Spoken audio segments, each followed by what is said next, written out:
Nasir Hussain UPSC civil service aspirant from Amigos IAS academy.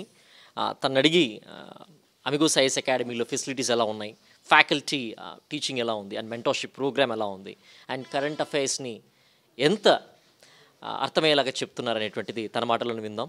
First of all your educational background and your introduction please. నా పేరు షేక్ మొహమ్మద్ నాసిర్ హుసేన్. నేను BA pursue చేశా Khairatabad degree కాలేజ్లో. నేను ఈ ఇన్స్టిట్యూట్ ఐపీఎస్ ప్రిపరేషన్, ఇది ఐఏఎస్ ప్రిపరేషన్ నాకు ఎప్పటి నుంచో ఉంది పర్స్యూ చేయడానికి.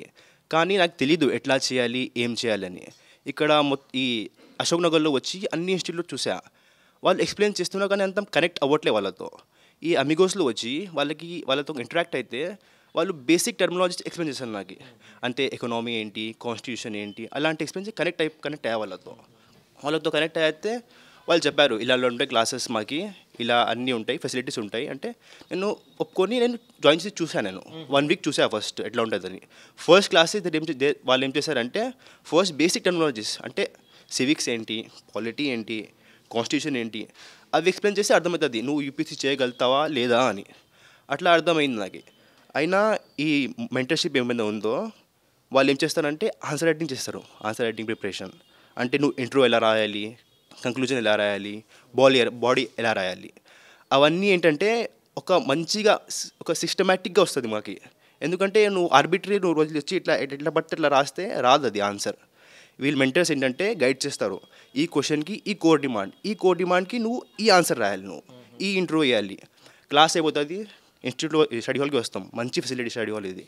ఎందుకంటే స్టడీ హాల్ ఎక్కడ దొరకదు మాకు. స్టడీ హాల్లో వచ్చి క్లాస్ తర్వాత వాళ్ళు క్లాస్లో మాకు క్వశ్చన్స్ అంటే ఈ క్వశ్చన్స్ రాయి నువ్వు అని ఇస్తారు.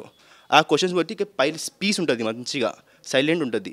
ఇక్కడ వచ్చి ఆ క్వశ్చన్స్ రాస్తాం. క్వశ్చన్స్ రాసి డైరెక్ట్ మెంటర్ ఇక్కడ ఉంటారు, వాళ్ళతో ఇంటరాక్ట్ అవుతున్నాం. ఫస్ట్ వెళ్ళి సార్ ఈ ఆన్సర్ రాసాం సార్, ఏం తప్పు ఉంది సార్, వాళ్ళు మంచిగా ఎవాల్యుయేట్ చేసి ఇది ఏంటో ఇట్లా ఉంది, మళ్ళీ రీఎడ్యూట్ చేయంటారు, మళ్ళీ రాయమంటారు. మళ్ళీ రాస్తా స్టడీ హాల్ ఇక్కడే కదా పక్కన, మళ్ళీ రాసేస్తా, మళ్ళీ వెళ్తా వాళ్ళ దగ్గరికి. అట్లా ఇంటరాక్షన్ డైలీ మంచి ఇంటరాక్షన్ ఉంటే ఒక బిల్డ్ అవుతుంది బేస్. ఆన్సర్ ఇట్లా రాయాలి అంటే అన్నీ తెలుస్తుంది, ఏమేమి ఉన్నాయి, ఏం తప్పు చేస్తున్నావు అవన్నీ. ఈ స్టడీ హాల్లో ఒక క్యాబిన్ ఉంటుంది. క్యాబిన్ అనేది ఒక పాజిటివ్ ఎన్వైరన్మెంట్ అంటారు కదా. ఎక్కడ పడితే అక్కడ నువ్వు చదవలేవు. ఎందుకంటే ఇంట్లో చాలా డిస్టర్బెన్స్ ఉంటుంది. స్టడీ హాల్లో మళ్ళీ మెంటర్షిప్ దగ్గర వచ్చి మళ్ళీ నడుచుకుంటూ వెళ్ళి మళ్ళీ స్టడీ హాల్ ఎక్కడ దూరం వెళ్ళి మళ్ళీ అక్కడ నుంచి మళ్ళీ వచ్చి అంటే చాలా టైం వేస్ట్.